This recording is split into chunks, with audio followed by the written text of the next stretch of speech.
Dottor Simonetti, siamo all'interno degli archivi storici del Consorzio di Bonifica Veneto Orientale, un'area inaugurata a novembre 2019. Cosa raccolgono questi archivi e cosa hanno di importante da raccontare? Questo archivio raccoglie tutta la documentazione prodotta dai vari consorzi di bonifica che si sono succeduti nel corso dei decenni, che sono stati accorpati in seguito a legislazioni di carattere nazionale o regionale, fino ad arrivare all'attuale consorzio di bonifica del Veneto orientale. Qui c'è tutta la vita dei consorzi di bonifica, la vita amministrativa, la vita economica, la vita tecnica, quindi i progetti delle grandi opere di bonifica dei primi del Novecento, fino ai documenti prodotti appunto attualmente dal Consorzio di Bonifica Veneto Orientale. Quindi qui dentro si tocca con mano la vera storia, con la consapevolezza di quello che ha rappresentato e che continua dopo decenni a rappresentare per questo territorio. Ci racconta qualche chicca, qualche tesoro che ha riscoperto, documentaristico che ha scoperto qui dentro? Ecco, una cosa che mi ha colpito moltissimo nella sua semplicità è un episodio riferito agli anni di guerra, siamo durante la seconda guerra mondiale, e il direttore dei consorzi riuniti del Basso Piave, ma anche il suo omologo del consorzio di San Michele al Tagliamento, si danno da fare, scrivono alle autorità più svariate per ottenere copertoni da bicicletta da fornire ai sorveglianti. Ecco, una cosa che potrà sembrare banale, però ci dà l'idea di come i consorzi di bonifica abbiano continuato a svolgere il loro compito fondamentale anche in periodi funestati da guerre, da calamità. Ecco, i consorzi di bonifica hanno continuato a funzionare normalmente, pur tra enormi difficoltà.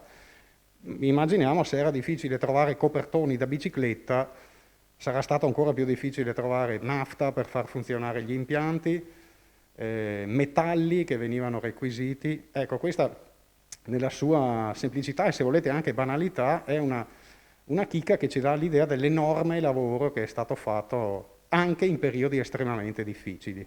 Che valore ha preservare e conservare tutti questi materiali preziosi?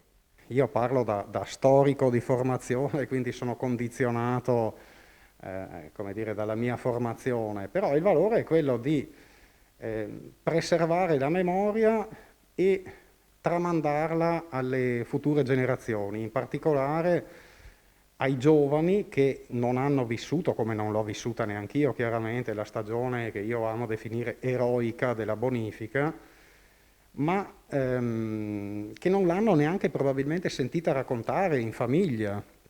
Ecco, questo archivio ci permette di raggiungere anche queste generazioni e di far prendere coscienza anche a loro del fatto che vivono in un territorio di bonifica, in un territorio che esiste grazie alla bonifica e su questo la sensibilità della direzione e della presidenza del Consorzio di Bonifica è altissima attraverso non solo questa impresa di valorizzazione dell'archivio, ma attraverso i progetti scuola seguiti dalla dottoressa Fagotto, attraverso tutta una serie di iniziative, non ultima delle quali il Festival della Bonifica, che mirano proprio a presentare l'attività quotidiana e l'importanza di questa attività al pubblico. Da queste attività ne è nato anche un libro.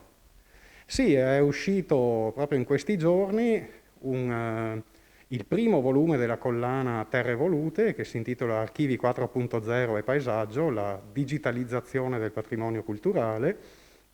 Assieme a questo libro ne è uscito anche un altro dedicato più propriamente all'archeologia in territori di bonifica, quindi il rapporto tra archeologia e bonifica. Sappiamo che anche in questa zona molti ritrovamenti sono avvenuti proprio in conseguenza dello scavo e delle operazioni di bonifica. Ecco, questo è un avvio di una collana diretta dalla professoressa Elisabetta Novello dell'Università di Padova, collana che speriamo possa proseguire nei prossimi anni. Mi piace ricordare che sono in corso di redazione, saranno discusse a breve due tesi di laurea, una di Michaela Scodro in archivistica speciale, una laurea magistrale, che si focalizza proprio sull'archivio del Consorzio di Bonifica, un'altra del dottor Andrea De Lorenzi, sempre in archivistica, che si focalizza su un nucleo di documenti molto interessante relativo all'ingegnere Ettore De Goetzen, collaboratore dei Consorzi Riuniti e del Consorzio di San Michele al Tagliamento, e donati dagli eredi di De Goetzen proprio al Consorzio. Ecco, anche questi sono modi per valorizzare questo patrimonio. Voi state facendo anche un grosso passo avanti nel avvicinare il mondo dei consorzi di bonifica agli utenti che abitano questo territorio. Un passo ulteriore lo state facendo anche attraverso i vostri canali social, perché il consorzio ha anche un canale Facebook. Ecco, su questo canale lei gestisce una rubrica che si chiama Tesori d'archivio. Attraverso questo strumento cosa volete raccontare? Ma cerchiamo di far scoprire la ricchezza di questo archivio. Di fatto ogni archivio, questo in particolare, è una sorta di scrigno che raccoglie appunto dei tesori. In questo caso raccoglie la storia del Veneto orientale, perché, e questo mi piace ribadirlo in ogni occasione, è l'archivio del Consorzio di Bonifica Veneto Orientale, ma non parla solo del Consorzio di Bonifica Veneto Orientale, nel senso che permette sì di ricostruire la storia istituzionale, la storia dei grandi interventi operati dall'ente, ma la documentazione è talmente ricca che permette di ricostruire aspetti della storia economica, della storia sociale, della storia del paesaggio agrario del Veneto orientale.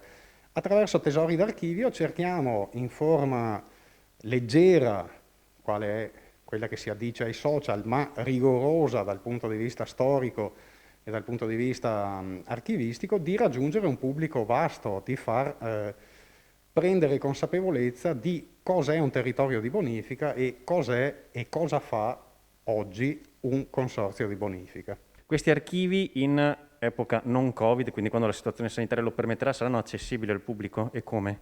Questi archivi saranno accessibili al pubblico, attualmente sono accessibili attraverso il portale Terre Evolute, www.terreevolute.it, che è il portale culturale di Ambi Veneto. In epoca non Covid, quindi speriamo presto, saranno accessibili contattando appunto il Consorzio di Bonifica, e poi sarà mia cura seguire studiosi e appassionati nell'operazione di ricerca archivistica.